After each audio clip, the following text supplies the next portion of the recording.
êtes trop serré, mettez-vous donc près de la fenêtre. Voilà, je sais que vous pensez tous à la même chose. Vous pensez tous à Julien Leclou. Vous avez vu les journaux. Vos parents en ont parlé chez vous, entre eux ou avec vous.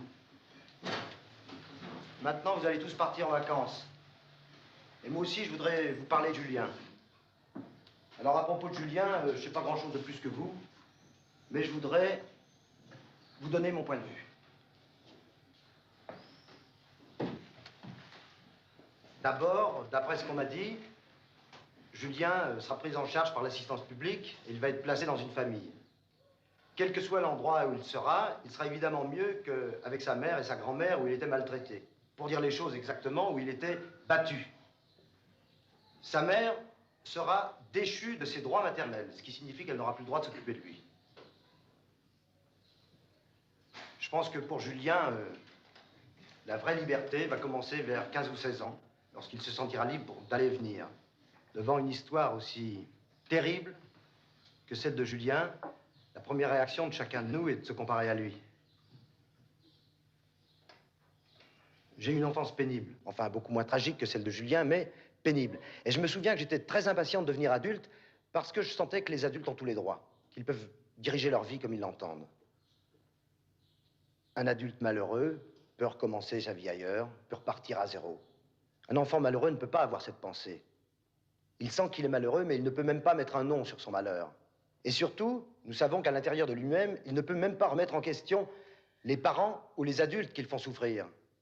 Un enfant malheureux, un enfant martyr, se sent toujours coupable. Et c'est cela qui est abominable. Parmi toutes les injustices qui existent dans le monde, celles qui frappent les enfants sont les plus injustes, les plus ignobles, les plus odieuses. Le monde n'est pas juste et ne le sera jamais. Mais il faut lutter pour qu'il y ait davantage de justice. Il le faut, on doit le faire. Les choses bougent, mais pas assez vite. Elles s'améliorent, mais pas assez vite. Les politiciens, les gens qui nous gouvernent, commencent toujours leur discours en disant « Le gouvernement ne cédera pas à la menace ». Mais en réalité, c'est le contraire, il cède toujours à la menace. Et les améliorations ne sont obtenues que parce qu'on les réclame fortement. Depuis quelques années, les adultes ont compris et ils obtiennent dans la rue ce qu'on leur refuse dans les bureaux. Si je vous raconte tout ça, c'est pour vous montrer que les adultes, lorsqu'ils le veulent vraiment, peuvent améliorer leur vie, peuvent améliorer leur sort. Mais dans toutes ces luttes, les enfants sont oubliés. Il n'existe aucun parti politique qui s'occupe réellement des enfants. Des enfants comme Julien, des enfants comme vous. Et il y a une raison à cela. C'est que les enfants ne sont pas des électeurs. Si on donnait le droit de vote aux enfants, vous pourriez réclamer davantage de crèches, davantage d'assistantes sociales, davantage de n'importe quoi, et vous l'obtiendriez, car les députés voudraient avoir vos voix.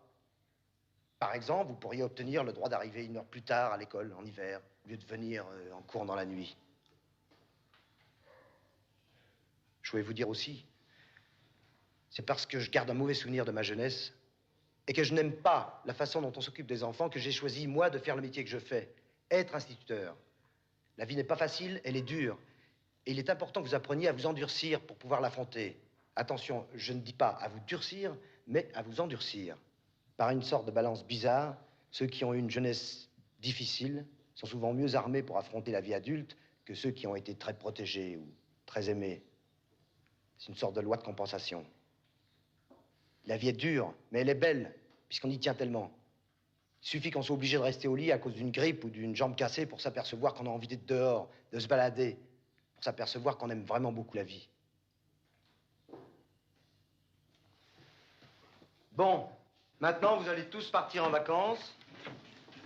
Vous allez découvrir des endroits nouveaux, des gens nouveaux. Et puis à la rentrée, vous passerez tous dans la classe supérieure. Je vous signale que les classes seront mixtes l'an prochain. Et puis vous verrez, le temps passe très vite. Et un jour, vous aurez aussi des enfants. Alors j'espère que vous les aimerez et qu'ils vous aimeront. À vrai dire, ils vous aimeront si vous les aimez. Et si vous ne les aimez pas, ils reporteront leur amour ou leur affection, leur tendresse sur d'autres gens ou sur quelque chose d'autre. Parce que la vie est ainsi faite qu'on ne peut pas se passer d'aimer et d'être aimé. Bon, les enfants, l'école est terminée et je vous souhaite de bonnes vacances.